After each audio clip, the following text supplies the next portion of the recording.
Assalamualaikum warahmatullahi wabarakatuh. Perkenalkan, saya Muhammad Rausan Fikir dengan NPM 02272311-286 dari Prodi Akuntansi Fakultas Ekonomi dan Bisnis Universitas Hairun Ternate. Pada kesempatan kali ini saya akan membahas tentang teori keuangan perbankan syariah, di mana ekonomi merupakan salah satu aspek dalam kehidupan manusia karena berkaitan langsung dengan bagaimana sumber daya diatur untuk memenuhi kebutuhan manusia. Dalam berkembang ilmu ekonomi, muncul berbagai sistem ekonomi yang memiliki pendekatan dan prinsip berbeda dalam pengelolaan sumber daya. Dua sistem yang sering dibandingkan adalah ekonomi konvensional dan ekonomi syariah.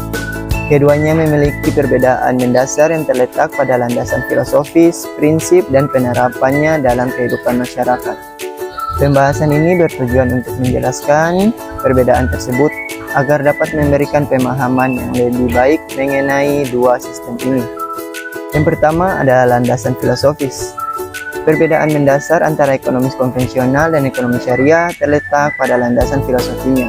Ekonomi konvensional didasarkan pada teori-teori yang bersifat sekuler dan humanistik, di mana segala sesuatu diatur berdasarkan logika dan rasionalitas manusia. Dalam ekonomi konvensional, tujuan utama adalah memaksimalkan keuntungan atau profit maximalism dan efisien dalam penggunaan sumber daya. Sistem ini tidak mempertimbangkan aset moral atau agama secara khusus, melainkan hanya bertumpu pada kebutuhan pasar, hukum penawaran dan permintaan, serta keuntungan individu atau perusahaan. Sebaliknya, ekonomi syariah didasarkan pada nilai-nilai Islam yang bersumber dari Al-Quran dan hadis. Prinsip utama dalam ekonomi syariah adalah mencapai keseimbangan antara keuntungan materi dan nilai-nilai spiritual. Tujuan ekonomi syariah bukan semata-mata untuk mencari keuntungan, melainkan untuk mencari kemaslahatan umat manusia. Masalah dan keadilan sosial dalam ekonomi syariah. Setiap aktivitas ekonomi harus sesuai dengan hukum Islam yang mengatur aspek halal dan haram.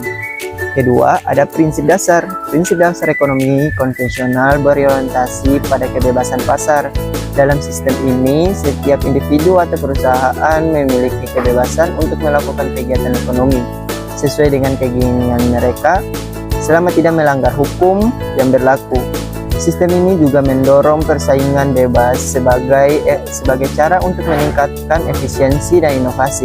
Selain itu, ekonomi konvensional menggunakan suku bunga sebagai mekanisme utama dalam aktivitas keuangan.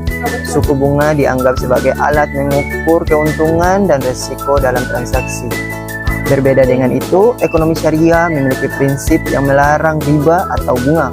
Dalam pandangan Islam, riba dianggap sebagai praktik yang merugikan dan tidak adil karena memberikan keuntungan tanpa adanya usaha atau kontribusi nyata. Sebagai ganti, ekonomi syariah mendorong penggunaan sistem bagi hasil atau profit and loss sharing. Dalam transaksi keuangan, prinsip lain yang mendasari ekonomi syariah adalah larangan terhadap kegiatan yang mengandung gharar atau ketidakpastian dan masyir atau perjudian. Setiap transaksi dalam ekonomi syariah harus didasarkan pada kejelasan atau keadilan bagi semua pihak yang terlibat. Yang ketiga, ada tujuan ekonomi. Tujuan ekonomi konvensional adalah pertumbuhan ekonomi yang berkelanjutan dan peningkatan kesejahteraan individu. Dalam sistem ini, keberhasilan sering diukur melalui indikator ekonomi seperti produk domestik bruto atau PDB, inflasi, dan tingkatan pengangguran. Pendekatan ini cenderung berorientasi pada hasil jangka pendek dan kepentingan individu atau perusahaan. Di sisi lain, tujuan ekonomi syariah lebih luas dan mencakup dimensi sosial serta spiritual. Ekonomi syariah berusaha menciptakan kesejahteraan yang merata di masyarakat, mengurangi kesenjangan ekonomi, dan memastikan bahwa aktivitas ekonomi tidak merugikan lingkungan atau masyarakat. Salah satu tujuan utama dalam ekonomi syariah adalah terciptanya distribusi kekayaan yang adil melalui mekanisme seperti zakat, infak, sedekah. Selain itu, ekonomi syariah juga menekankan tanggung jawab moral dalam setiap aktivitas ekonomi. Yang keempat, ada instrumen keuangan. Perbedaan mencolok lainnya antara ekonomi konvensional dan ekonomi syariah terletak pada instrumen keuangan yang digunakan dalam ekonomi konvensional.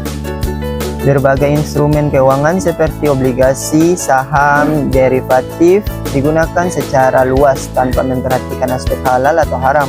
Instrumen ini seringkali berbasis pada spekulasi dan risiko tinggi yang dapat mengakibatkan ketidakstabilan ekonomi. Dalam ekonomi syariah, instrumen keuangan harus sesuai dengan prinsip syariah. Beberapa instrumen keuangan yang umum digunakan dalam ekonomi syariah adalah mudharabah atau kerjasama antar pemodal dan pengelola usaha, musyarah atau kemitraan usaha, dan sukuk obligasi. Semua instrumen ini dirancang untuk menciptakan keadilan dan menghindari praktik-praktik yang merugikan salah satu pihak. Peran yang keempat, selanjutnya ada peran lembaga keuangan. Lembaga keuangan dalam ekonomi konvensional seperti bank dan perusahaan investasi beroperasi dengan tujuan utama untuk memaksimalkan keuntungan. Sistem ini menggunakan bunga sebagai salah satu sumber pendapatan utama.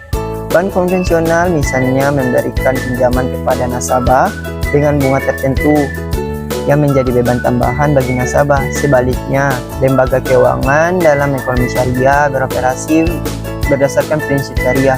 Bank syariah tidak menyenangkan bunga kepada nasabah tetapi menggunakan sistem bagi hasil. Dalam sistem ini, keuntungan dan risiko dibagi secara proporsional antara bank dan nasabah. Selain itu, lembaga keuangan syariah juga memiliki tanggung jawab sosial yang lebih besar, seperti memberikan pembiayaan untuk usaha kecil dan menengah yang memiliki dampak positif bagi masyarakat. Selanjutnya ada etika dan moralitas. Etika dan moralitas merupakan aspek yang kurang diperhatikan dalam ekonomi konvensional. Meskipun ada regulasi untuk mencegah praktik-praktik yang tidak etis, sistem ini dapat pada dasarnya berfokus pada efisiensi ekonomi dan keuntungan. Sebaliknya, ekonomi syariah sangat menekankan pentingnya etika dan moralitas dalam setiap aktivitas ekonomi. Setiap pelaku ekonomi diharapkan bertindak jujur, adil, dan bertanggung jawab sesuai dengan ajaran Islam. Prinsip ini bertujuan untuk menciptakan sistem ekonomi yang lebih manusiawi dan berkelanjutan. Contohnya, dalam ekonomi konvensional, bank tradisional menjadi contoh nyata dari pengaplikasian prinsip berbasis bunga. Sebagai contoh, seorang yang mengajukan kredit kendaraan di bank konvensional akan dikenakan bunga tetap atau bunga variabel berdasarkan perjanjian. Jika pelanggan gagal membayar angsuran tepat waktu, bunga tersebut akan terus bertambah, mengakibatkan beban hutang yang lebih besar. Sistem ini seringkali mengutamakan keuntungan institusi keuangan tanpa mempertimbangkan kondisi nasabah secara menyeluruh. Di sisi lain, perusahaan-perusahaan besar dalam ekonomi konvensional seperti perusahaan teknologi multifungsi kerap terlibat dalam praktik saham spekulasi di bursa, di mana nilai aset dapat dipengaruhi oleh tren pasar tanpa aktivitas ekonomi real. Sebaliknya, ekonomi syariah memberikan alternatif melalui sistem perbankan syariah. Misalnya ketika seseorang ingin membeli rumah, mereka dapat menggunakan skema pembiayaan berbasis murabah di bank syariah. Dalam skema ini, bank akan membeli rumah yang diinginkan oleh nasabah, kemudian menjualnya kembali kepada nasabah dengan margin keuntungan yang disepakati di awal. Margin tersebut tetap tidak akan bertambah meskipun nasabah terlambat membayar cicilan. Contoh lain adalah suku atau obligasi syariah yang diterbitkan oleh pemerintah Indonesia untuk pembiayaan pembangunan infrastruktur. Dalam sistem ini, dana yang dihimpun dari suku akan digunakan untuk proyek yang menyesuaikan dengan prinsip syariah seperti pembangunan fasilitas pendidikan atau transportasi umum, sehingga memberikan dampak positif bagi masyarakat luas tanpa melibatkan unsur spekulasi atau riba. Ekonomi konvensional dan ekonomi syariah merupakan dua sistem yang memiliki perbedaan mendasar dalam landasan filosofis, prinsip, tujuan, instrumen keuangan, dan pendekatannya terhadap etika. Ekonomi konvensional lebih berorientasi pada keuntungan dan efisiensi, sementara ekonomi syariah berfokus pada keadilan, keseimbangan, dan kemaslahan. Meskipun berbeda, kedua sistem ini dapat saling melengkapi dalam menciptakan sistem ekonomi yang lebih inklusif dan berkelanjutan. Dengan memahami perbedaan ini, kita dapat mengambil pendekatan yang lebih bijaksana dalam mengelola aktif aktivitas ekonomi secara individu maupun kolektif. Tambahan pembahasan tentang teori keuangan dan perbankan syariah, prinsip dan praktik. Yang pertama ada konsep dasar keuangan syariah. Keuangan syariah merupakan sistem keuangan yang berlandaskan syariat Islam. Tujuan utamanya bukan sekedar mencari keuntungan, tetapi melainkan mencapai keadilan ekonomi, kesejahteraan sosial, dan kemaslahatan umum atau maslahat ammah. Dalam sistem ini, seluruh transaksi harus bebas dari unsur riba, bunga atau tambahan yang tidak sah, gharar atau ketidakjelasan dan ketidakpastian, maisir atau perjudian atau spekulasi berlebihan. Sebagai gantinya, keuangan syariah mengedepankan sistem bagi hasil atau profit and loss sharing, transparansi dan keadilan dalam kontrak. Yang kedua, ada prinsip keuangan dan perbankan syariah. Yang pertama ada prinsip tauhid, di mana segala aktivitas ekonomi dipandang sebagai bagian dari ibadah. Oleh karena itu, setiap transaksi harus sesuai dengan hukum Allah Subhanahu wa taala. Yang kedua ada prinsip keadilan atau adalah setiap pihak dalam transaksi harus mendapatkan haknya secara adil tanpa ada pihak yang dirugikan. Yang ketiga ada pihak amanah dan tanggung jawab. Setiap transaksi harus didasari dengan kejujuran dan tanggung jawab dalam pengelolaan dana. Yang keempat ada prinsip larangan riba. Islam melarang penambahan bunga atas pinjaman karena dianggap menzalimi pihak peminjam. Yang kelima ada prinsip larangan gharar dan maisir. Segala bentuk ketidakjelasan dan spekulasi dalam kontrak harus dihindari untuk melindungi kepentingan kedua belah pihak. Yang keenam adalah prinsip bagi hasil atau profit loss sharing. Dalam kontrak seperti mudharabah dan musyawarah, keuntungan dibagi sesuai kesepakatan dan kerugian ditanggung jawab bersama. Yang ketujuh ada prinsip kemaslahatan umum. Tujuan akhir sistem keuangan syariah adalah menciptakan kesejahteraan masyarakat dan menghindari kerusakan ekonomi maupun sosial. Masuk ke yang ketiga yaitu teori keuangan syariah. Teori keuangan syariah bertumpu pada konsep keadilan distribusi dan keseimbangan ekonomi. Beberapa teori mungkin di dalamnya antara lain. Yang pertama ada teori nilai Islami. Aset dianggap memiliki nilai tidak hanya berdasarkan pada harga pasar, tetapi juga manfaat sosial dan spiritual. Teori keseimbangan yaitu uang tidak boleh menjadi komoditas untuk diperjualbelikan, melainkan alat tukar untuk menjaga keseimbangan ekonomi. Teori keadilan sosial, distribusi kekayaan harus mendorong pemerataan, bukan penumpukan modal tangan segelintir orang. Nah, kemudian masuk ke empat, yaitu praktik perbankan syariah. Yang pertama, ada jenis akad dalam perbankan syariah, yaitu akad wadiah atau titipan amanah. Di mana nasabah menitipkan uangnya ke bank dan bank boleh memanfaatkannya selama tidak merugikan nasabah. Yang kedua ada akad mudharabah atau bagi hasil modal dan tenaga. Nasabah atau si baul ma'al menyediakan modal, bank mengelola usaha, keuntungan dibagi nisbah atau sama rata, kerugian ditanggung pemilik modal kecuali kredit keteladanan bank. Yang ketiga ada akad musyarakah. Kedua pihak sama-sama menanam modal dan berbagi keuntungan juga kerugian pada porsi dan kontribusi tertentu. Akad murabah adalah bank membeli barang yang dibutuhkan nasabah lalu menjualnya kembali dengan tambahan keuntungan yang disepakati.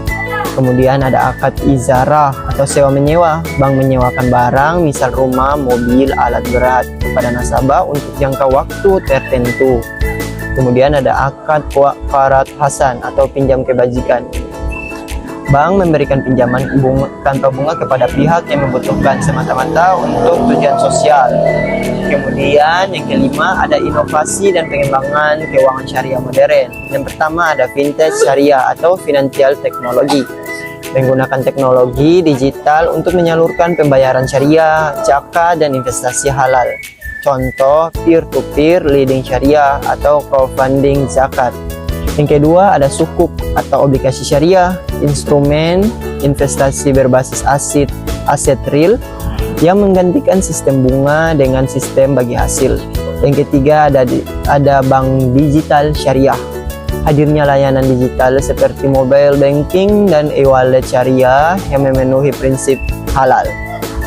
Yang keempat, ada pasar modal syariah, menyediakan saham dan reksadana yang terdaftar dalam daftar efek syariah atau DES oleh Otoritas Jasa Keuangan atau OJK. Kemudian ada lembaga pengawas dan regulasi, beberapa lembaga penting dalam menjaga kepatuhan syariah. Dewan Syariah Nasional atau Majelis Ulama Indonesia yang disingkat menjadi DSN MUI menetapkan fatwa dan pedoman produk syariah. Kemudian ada Otoritas Jasa Keuangan atau OJK yang mengatur dan mengawasi lembaga keuangan syariah.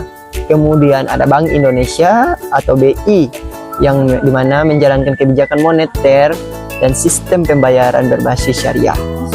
Nah, kemudian yang ketujuh ada tantangan dan peluang ekonomi, peluang syariah, keuangan syariah. Yang pertama ada tantangan, yaitu kurangnya literasi keuangan syariah di masyarakat, minimnya inovasi produk dan SDM ahli syariah, persaingan dan sistem keuangan konvensional. Yang kedua adalah peluang besar populasi muslim Indonesia dan di dunia. Dukungan pemerintah dan lembaga internasional meningkatkan minat terhadap ekonomi beretika dan berkelanjutan atau ethical finance. Yang kedelapan, peran keuangan syariah terhadap pembangunan ekonomi. Keuangan syariah berperan penting dalam yang pertama, ada mengurangi kemiskinan melalui sistem bagi hasil dan Gard Hasan. Yang kedua, mendorong UMKM lewat pembiayaan tanpa bunga, menjaga stabilitas ekonomi karena sistemnya berbasis aset real bukan spekulatif. Kemudian meningkatkan kesejahteraan masyarakat melalui zakat, infak, dan wakaf produktif. Berikut saja versi lengkap dengan contoh dan studi kasus nyata nasional dan internasional yang bisa langsung kamu masukkan dalam presentasi kali ini. Yang pertama, ada teori keuangan dan perbankan syariah, yaitu prinsip, praktik, dan contoh kasus. Larangan riba bunga atau bunga. Yang pertama, teori. Riba adalah tambahan yang diterima atau dibayarkan tanpa adanya aktivitas produktif, misalnya bunga bank konvensional. Dalilnya ada pada Quran Surat Al-Baqarah ayat 275 yang artinya Allah menghalalkan jual beli dan mengharamkan riba. Contoh kasus, sebelum tahun 1990-an banyak nasabah enggan menggunakan bank karena sistem bunga. Setelah berdirinya Bank Muamalat Indonesia pada tahun 1991 sebagai bank syariah pertama, masyarakat mulai beralih karena transaksi dilakukan dengan akad murabaha atau jual beli bukan bunga. Contoh, jika nasabah ingin membeli motor senilai 20 juta, bank akan membelikannya dulu dan menjual ke nasabah seharga 22 juta secara cicilan bukan dengan bunga. Yang kedua, ada gharar atau ketidakjelasan. Teorinya, transaksi yang mengandung ketidakpastian tentang harga, objek, dan waktu penyerahan dilarang dalam Islam. Contoh, penjualan rumah inden tanpa kejelasan waktu serah terima atau spesifikasi rumah termasuk gharar. Dalam sistem syariah, transaksi ini diperbolehkan hanya jika sudah jelas spesifikasinya dan waktu penyerahannya. Contohnya akad istaghnah atau pemesanan barang yang dibuat di kemudian. Yang ketiga, ada maisir, perjudian atau spekulasi. Teorinya, Islam melarang semua bentuk spekulasi yang menyerupai perjudian karena merugikan salah satu pihak.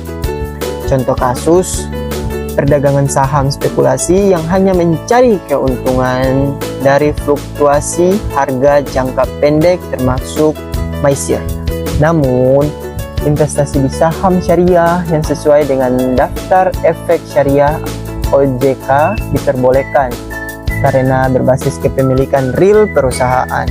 Yang keempat adalah akad wadiyah dan qadar qard hasan. Teorinya, wadiyah adalah titipan amanah yang boleh dimanfaatkan oleh bank. Qard hasan adalah pinjaman kebajikan tanpa bunga. Contoh kasus, beberapa BMT atau bantuan Baitul Ma'al wa Tamwil di Indonesia memberikan pinjaman qard hasan untuk pedagang kecil yang kehilangan modal akibat kebakaran, banjir, ataupun bencana-bencana lainnya. Nasabah hanya wajib mengembalikan pokok pinjaman tanpa bunga, kadang disertai donasi sukarela sebagai tanda terima kasih. Yang kelima, bagi hasil atau profit loss sharing. Prinsip ini menggantikan bunga dengan pembagian keuntungan antara pemilik modal dan pengelola. Contohnya, seorang petani bekerja sama dengan Bank Syariah Indonesia atau BSI menggunakan akad mudharabah. Bank menyediakan modal sebesar 100 juta, kemudian petani mengelola usaha beras organik. Keuntungan akan dibagi 60-40 sesuai kesepakatan. Jika terjadi kerugian bukan karena kelalaian, bank ikut menanggungnya. Kemudian yang keenam, pembiayaan murabahah atau jual beli dengan margin keuntungan, di mana bank membeli barang yang dibutuhkan nasabah lalu menjual kembali dengan margin tetap. Contoh, nasabah ingin membeli mobil seharga 300 juta. Bank Syariah membeli itu dan menjualnya kembali seharga 330 juta dengan cicilan 36 bulan. Tidak ada bunga, hanya margin keuntungan yang disepakati di awal. Bank menanggung resiko sebelum barang diserahkan ke nasabah sesuai prinsip risk sharing. Selanjutnya yang ketujuh yaitu praktik ijarah atau sewa menyewa. Ijarah adalah akad sewa barang atau jasa dengan imbalan tertentu. Contoh kasus, Bank Syariah menyewakan mesin produksi kepada perusahaan roti kecil. Perusahaan membayar sewa tiap bulan. Setelah masa sewa habis, mesin dapat dibeli dengan akad ijarah muntahiyah bid malik atau sewa yang berujung kepemilikan. Yang kedelapan ada sukuk atau obligasi syariah. Sukuk adalah surat berharga syariah berbasis aset, bukan utang berbunga. Contoh kasusnya, pemerintah Indonesia menerbitkan sukuk retail dengan nomor SR019 untuk membiayai proyek infrastruktur halal seperti jalan tol, rumah sakit, dan madrasah.